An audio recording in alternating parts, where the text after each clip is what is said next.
Mire, bolsos, documentos, todavía siguen aquí. Aquí está la lista de todo lo que había dentro.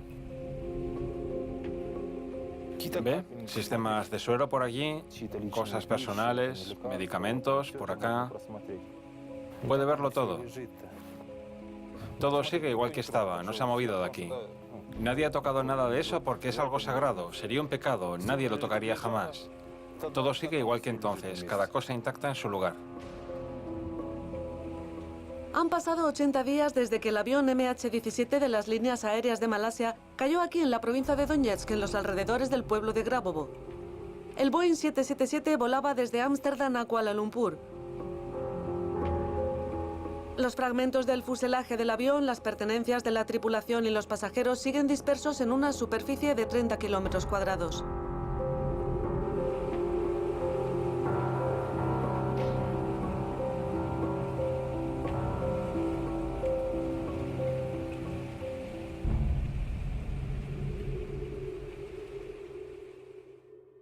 Oímos dos estallidos. El primero cuando todavía estábamos en casa y el segundo ya cuando salimos, que fue más fuerte. El avión daba vueltas en el aire. Una caja de color gris cayó hacia la derecha. Un objeto rojo cayó hacia la izquierda. Cayeron fragmentos. Yo ya estaba al otro lado. El avión estalló y fue a parar acá. Los aviones nos bombardeaban. Nosotros nos agachábamos o nos echábamos al suelo. Y lo oímos pasar. Yo lo oí. Y de repente, ¡pum!, empezó a llegar humo negro. Desde allí. Sí, pasó volando, pero realmente no se podía ver por las ventanas. Pasaba más o menos a la altura de los árboles más altos y al cabo de unos minutos nos llegó el sonido del avión que se estaba alejando hacia allá. Había dos aviones.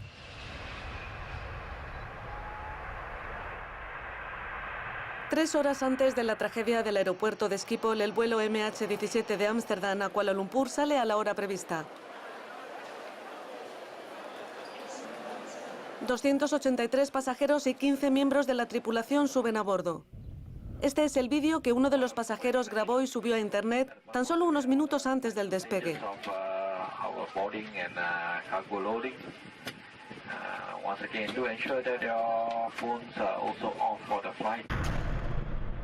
Ferdaus bin Abdul Rahim era el segundo piloto del Boeing 777. Él conducía el avión durante la primera parte del trayecto. Él siempre llamaba antes del vuelo. Por lo general llamaba al mismo tiempo. Y esta vez llamó tarde. Yo no contesté enseguida, perdí una llamada. Llamó una vez más. Respondí al teléfono. Dijo, mamá, enseguida salimos en vuelo. ¿Sabe? Por lo general, cuando iba a algún país, llegaba al hotel y me llamaba enseguida. Me decía que había llegado, que estaba bien y yo ya podía descansar. Y antes de salir para el aeropuerto en una ciudad desconocida, también llamaba a casa y decía que salía. Fue lo último que me dijo ese día.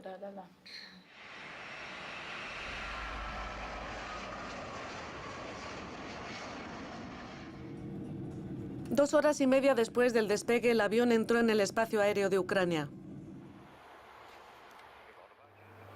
Por lo general, para este momento, la mayoría de los pasajeros ya han comido. Algunos ya están durmiendo, la tripulación hace su trabajo. Unos se preparan la comida, otros comprueban si los pasajeros están bien. Algunos pasajeros ven películas. En julio, en el este del país, tuvieron lugar feroces batallas entre las fuerzas gubernamentales y las milicias de las repúblicas populares autoproclamadas de Lugansk y Donetsk. Sin embargo, quedaba abierto un espacio aéreo sobre estas regiones para aviones civiles. Solo a los aviones se les prohibía descender a una altura menor a 8.000 metros. El Boeing malasio iba a una altura de 10.000 y se disponía a entrar en el espacio aéreo de Rusia. A las 16 horas 21 minutos, hora local, el avión por última vez dio sus coordenadas. Radar Dnieper, soy Malasia 17, nivel de vuelo 330. Malasia 17, aquí Radar Dnieper. Buenas tardes, contacto por radar. Malasia 17. Sí.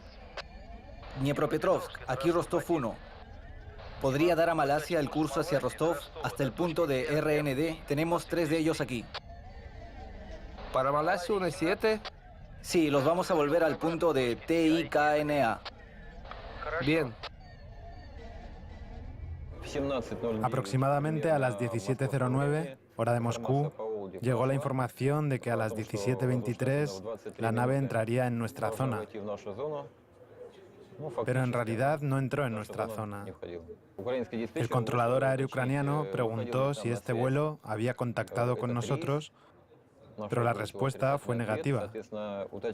Asimismo, preguntó si podíamos ver la marca de esta nave en nuestros radares, pero contestamos que tampoco. Rostov, ¿pueden ver al Malasian? Contesta. No, al parecer se está desintegrando.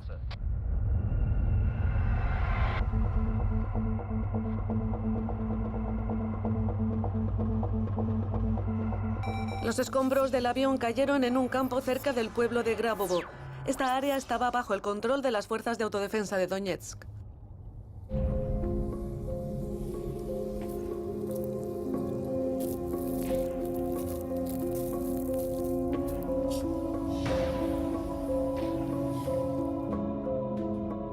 El comandante de una de las unidades de las fuerzas de autodefensa de Donetsk, Oleg Vtulkin, fue uno de los primeros en acudir al lugar de la caída del Boeing 777 de las líneas aéreas de Malasia. Estas son las imágenes que grabó con su teléfono celular. Son las 5. 17 de julio del 2014. Es un avión civil. ¿Por qué no les gustó a los nazis? Es una provocación. Hay muchos cadáveres por aquí. Oleg, vamos.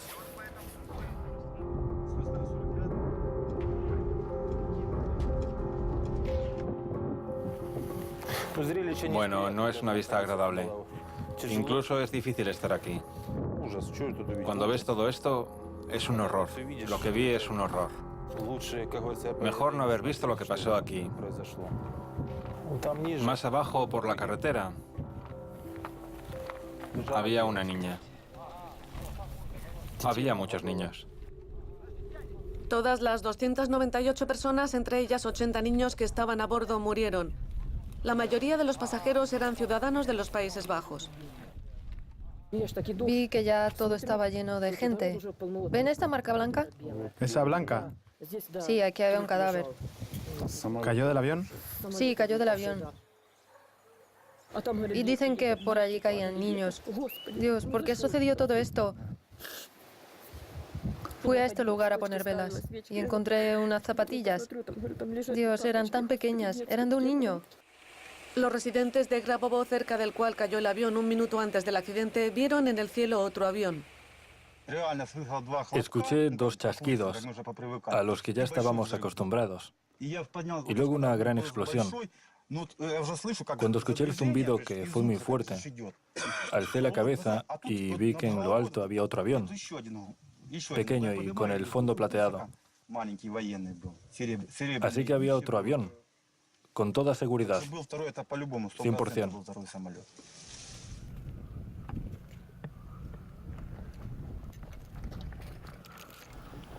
La noche del 17 de julio, el representante del Ministerio de Defensa de Ucrania hizo unas declaraciones muy específicas. El día de la catástrofe, la aviación ucraniana no actuó.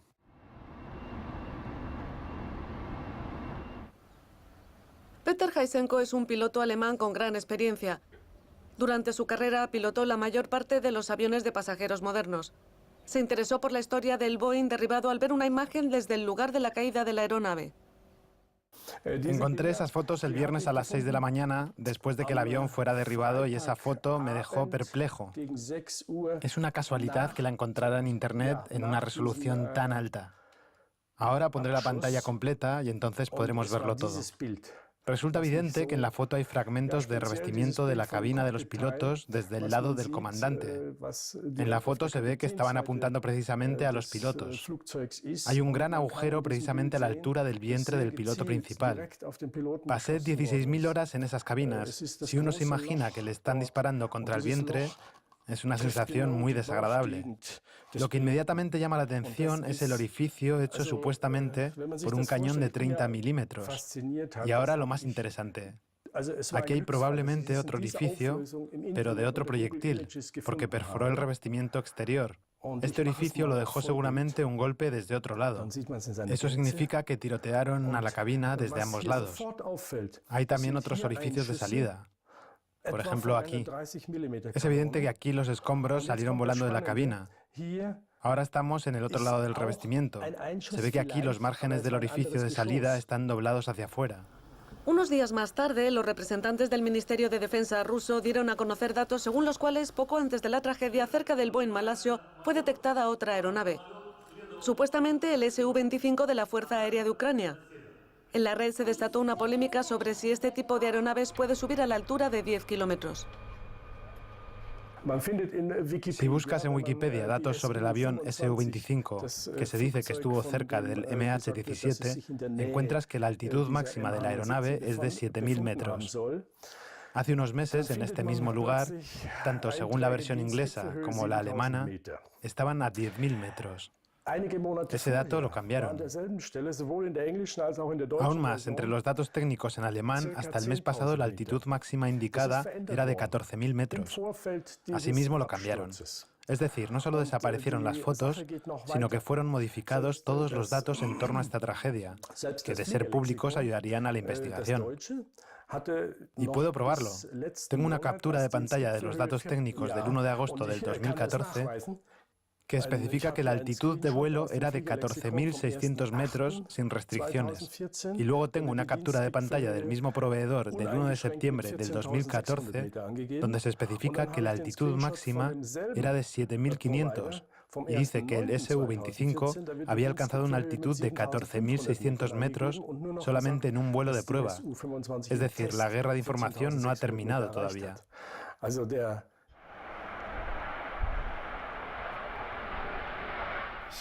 El Su-25 tiene buena relación de empuje a peso. Puede rápidamente alcanzar la altura de 9.200 a 9.600 metros y permanecer en ella bastante tiempo para cumplir la misión, ya que el piloto, respirando oxígeno puro, puede estar cumpliéndola durante 30 minutos y aún más. Yo personalmente piloté a esa altura y no tuve ningún problema de salud. El armamento del caza permite hacer lo que le hicieron al Boeing: lanzar un misil aire-aire o incluso disparar la ametralladora.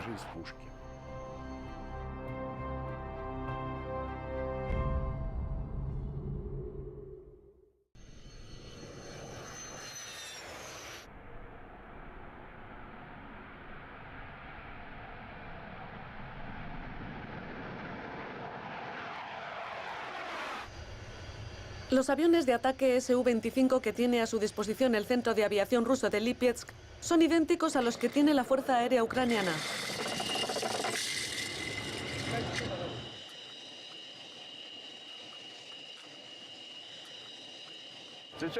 Les voy a mostrar un cañón de un calibre de 30 milímetros. Aquí pueden ver la munición con la que se carga, que están introduciendo ahora. Es decir, el cañón se carga con este tipo de munición. La cadencia de tiro del cañón es de más de 2.000 disparos por minuto. La distancia de tiro puede ser de entre 300 metros a 2 kilómetros. Es decir, para no caer en la zona de expansión de sus propios fragmentos. La distancia mínima para disparar es de 300 metros. En el mando del avión, a la derecha está el gatillo para manejar el cañón, es decir, para dispararlo.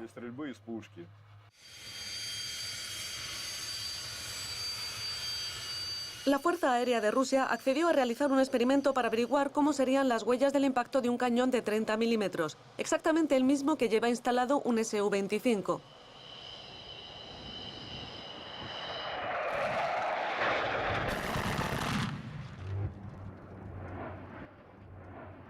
Están viendo los resultados del impacto de un disparo de un cañón de 30 milímetros desde un Su-25. Este es un agujero del impacto. Este es otro, y aquí, y aquí. En la quilla hay 3. También están rotos los cristales de la cabina. Son los llamados orificios de entrada. Entonces, si damos la vuelta y miramos por el otro lado, veremos lo que queda al salir los proyectiles. Aquí ven el orificio de salida. Aquí hay otro, y aquí, y aquí, y aquí. Esto está roto. ¿Y estos pequeños orificios que vemos aquí qué son? Son de cascos de metralla.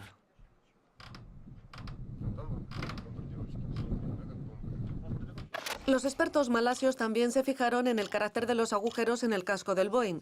2 semanas más tarde, los periódicos de Kuala Lumpur empezaron a publicar materiales acerca de la posible implicación del avión ucraniano en el ataque a la nave. Esto está basado en fotografías de los fragmentos caídos del Boeing que presentan agujeros de los misiles aire-aire. En base a eso, hay investigaciones que se inclinan por la última teoría. Aquí está la imagen del ala.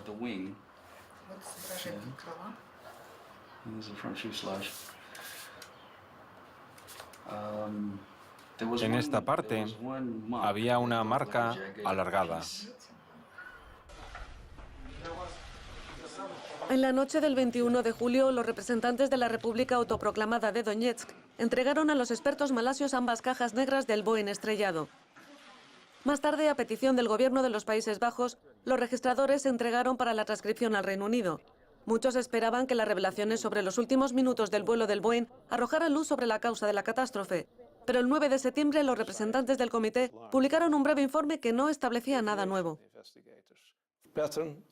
El patrón del daño ocasionado al fuselaje de la aeronave y a la cabina de mando concuerda con el daño que se esperaría de un gran número de objetos de alta energía que penetraron el avión. Es probablemente lo que llevó al daño estructural de la aeronave y que también explicaría el abrupto fin en cuanto a los datos registrados por los grabadores. La pérdida simultánea de contacto con el control de tráfico aéreo y la desaparición de la aeronave del radar. De acuerdo con las regulaciones internacionales, un comité de aviación debería empezar a trabajar en el lugar de la catástrofe cuanto antes. Naturalmente, los investigadores tuvieron que haber recogido los fragmentos y haberlos ensamblado en lo que los investigadores llaman una maqueta de aeronave para tener una idea exacta desde dónde, desde qué punto provino este impacto externo. Los expertos de la aviación pasaron mucho tiempo sin poder empezar a trabajar en el lugar de la caída del Boeing. Pese al hecho de que las fuerzas de autodefensa sugirieron un cese del fuego temporal en la zona, las fuerzas ucranianas seguían bombardeando el campo. Cuando los investigadores entraron, trabajaron un rato y luego, claro está, el proceso lo interrumpieron los ataques por parte del ejército ucraniano. Claramente este embudo no es del Boeing. No estaba ahí cuando ocurrió la catástrofe. Apareció después, cuando la zona fue bombardeada. ¿Es una huella de mina? No, será de un obús o algo por el estilo, pero no de una mina, seguro, algo más poderoso. Ni siquiera hay brigadas de autodefensas ahí. Es decir, no tiene ningún sentido tratar de abatir a alguien con fuego ahí. Fue un intento de cubrir las huellas de esa manera. Sin embargo, a pesar de la ausencia de evidencias, durante las primeras horas después del accidente del avión en la mayoría de los medios de comunicación occidentales, adelantaron una popular teoría, que el avión había sido derribado por las fuerzas de autodefensa mediante un sistema SA-11 de defensa antiaérea, el nombre en clave de la OTAN para el sistema antiaéreo Buk. No obstante, no hay evidencia de que las fuerzas de autodefensa siquiera poseyeran estas armas antiaéreas. Hay que considerar que de día es muy complicado eliminar rastros después de haber lanzado un misil tierra-aire.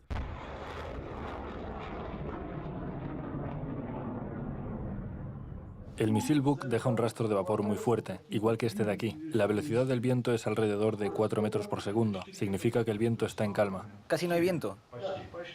Así es. Casi no hace viento. Entonces el misil Buk deja un fuerte rastro de vapor, como el que vemos aquí, que se extiende desde la Tierra hasta el punto del estallido. Si hubieran lanzado el misil de manera vertical, se trataría de unos 10.000 metros. Justamente, esa es la altura a la cual se encontraba el avión. Como el misil se lanza en línea oblicua, se trataría de unos 15 kilómetros. Deja un rastro enorme en dichas condiciones meteorológicas. ¿Cuándo desaparece este rastro? A los 10 minutos. Es imposible que pase desapercibido. Fíjense en el dibujo, que es muy típico y que se queda en el cielo durante unos 5 minutos tras el lanzamiento del misil Buk. En unos 5 minutos empieza a esfumarse poco a poco. Sin embargo, se puede ver e incluso hacer fotos de lo que queda de este rastro.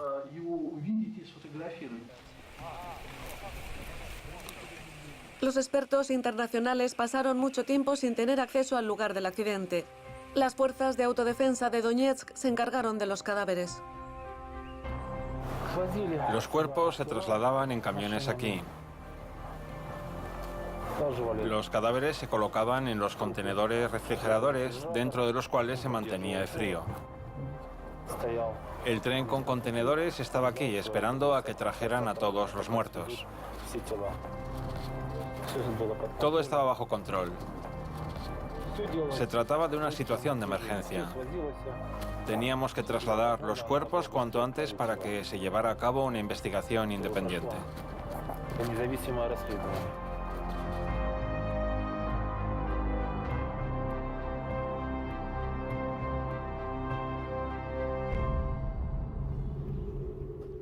Las fuerzas gubernamentales ucranianas no ofrecían ayuda a las familias de las víctimas del accidente. Los Dichinki, la pareja de Australia, cuya hija voló en el Boeing malasio MH17, se vieron obligados a viajar por su propia cuenta. Hemos prometido a nuestra hija venir aquí cuanto antes. Tenemos mucha prisa. Necesitábamos estar aquí el mismo día del accidente o al día siguiente.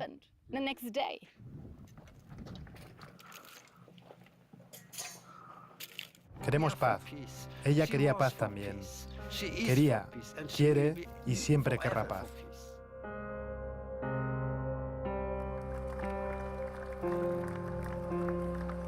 Casi toda Holanda estaba viendo esta ceremonia en directo.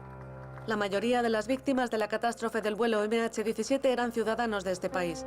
Con el tiempo, la información sobre el accidente aéreo del Boeing malasio en cielo ucraniano fue desapareciendo de los titulares para dar paso a otras noticias. Las promesas de revelar pruebas impactantes se desvanecieron en el caos informativo.